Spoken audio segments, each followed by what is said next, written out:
இந்தியாவில் சர்க்கரை நோய் அளவுக்கு அதிகமாக அளவு கடந்து போயிட்டு இருக்கிறதுக்கு காரணம் இதுதான் அப்படின்னு திட்டவட்டமாக நம்ம ஐசிஎம்ஆர் லேட்டாக வந்தாலும் லேட்டஸ்ட்டாக ஒரு ஸ்டடி வந்து சொல்லியிருக்காங்க. என்னன்னு பார்த்துருவாங்க. காலங்காலமாக நம்ம சர்க்கரை நோய் அப்படின்னாலே நீங்கள் வந்து ரைஸ் சாப்பிடாதீங்க, சப்பாத்தி சாப்பிடுங்க, சப்பாத்தி சாப்பிடாதீங்க, ராகி தோசை சாப்பிடுங்க, இப்படிங்கிறதானங்க நம்ம ஊரில் காலங்காலமான அட்வைஸாக இருக்குது. ஆனால் இதை நாங்கள் 10 வருஷமாகவே நாங்கள் லோ கார்ப் உணவு முறை ஃபாலோ பண்ணுறவங்க இதெல்லாம் வேஸ்ட் பாஸ், மாவுச்சத்தை குறைங்கன்னு சொல்லிட்டு தான் இருக்கோம். இருந்தாலும் ரமணா படத்தில் யூகி சேது அவர்கள் சொல்கிற மாதிரி இப்போதான் இதை கண்டுபிடிக்கிறாங்களா அப்படிங்கிற மாதிரி ஒரு ஆராய்ச்சி வெளியிட்டிருக்காங்க. நம்ம ஐசிஎம்ஆர் இந்திய மருத்துவ ஆராய்ச்சி கழகம் 20,000 சர்க்கரை நோயாளிகள் அல்லது உடல் பருமன் இவங்களுக்கெல்லாம் செக் பண்ணி பார்த்துட்டு என்ன சொல்லியிருக்காங்கன்னா, யார் அதிகப்படியான மாவுச்சத்து உணவு அளவுகள், அதாவது நீங்கள் சாப்பாடாகட்டும், கோதுமையாகட்டும், சிறுதானியமாகட்டும் அதிக அளவுகள் எடுக்கிறாங்களோ அவங்களுக்கு தான் சர்க்கரை நோய், சர்க்கரை நோய்க்கு முந்தைய நிலைன்னு சொல்லக்கூடிய ப்ரீ டயபெட்டிஸ், உடல் பருமன், வயிறு தொப்பை போன்ற அனைத்து பிரச்சனைகளும் அதிகமாக இருக்குது அப்படின்னு சொல்லியிருக்காங்க. ரெண்டாவது முக்கியமான ஒரு பாயிண்ட் என்ன அப்படின்னு வந்து பார்த்தீங்கன்னா, இந்த சாதாரண மாவுச்சத்துக்கு பதிலாக நீங்கள் முழு கோதுமை மாவையோ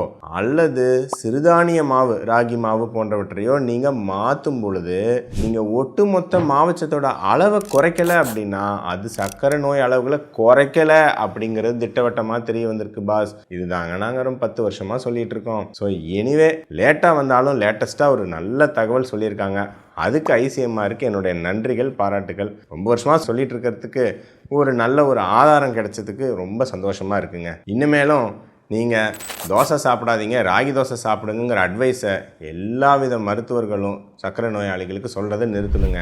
நம்ம வந்து எப்போ சர்க்கரை நோய் குறையும் அப்படின்னு இந்த ஆராய்ச்சியில் திட்டவட்டமாக தெரிய வந்திருக்குன்னா, மாவுச்சத்தை குறைச்சி புரதங்கள் எடுத்தால் தான் சர்க்கரை நோய் குறையும் தெரிய வந்திருக்கு, காய்கறிகள் எடுத்தால் தான் குறையும் தெரிய வந்திருக்கு. ஸோ நீங்கள் உண்மையாக சர்க்கரை நோய் குறைக்கணும்னா நீங்கள் இட்லியோ தோசையோ சாப்பாடோ அதை எவ்வளோக்கு எவ்வளோ குறைக்க முடியுமோ குறைச்சிட்டு அதுக்கு பதிலாக முட்டை, அசைவம், பன்னீர், காளான், சுண்டல் போன்ற டீசெண்டான புரதங்களை நீங்கள் எடுத்துக்கணும். ஆரோக்கியமான காய்கறிகள் எடுத்துக்கணும். இன்னும் இவங்களுக்கு கொழுப்பு மேலே இருக்கிற பயம் நீங்களே, அதுக்கு இன்னும் ஒரு 10 வருஷம் ஆகும்னு நினைக்கிறேன். இப்போதைக்கு நீங்கள் ஆரோக்கியமான கொழுப்புகள், நட்ஸ் வகைகள், தேங்காய் தாராளமாக எடுத்துக்கங்க. ஸோ நீங்கள் மாவுச்சத்தை குறைங்க, புரதங்களும் காய்கறிகளும் அதிகம் பண்ணுங்க.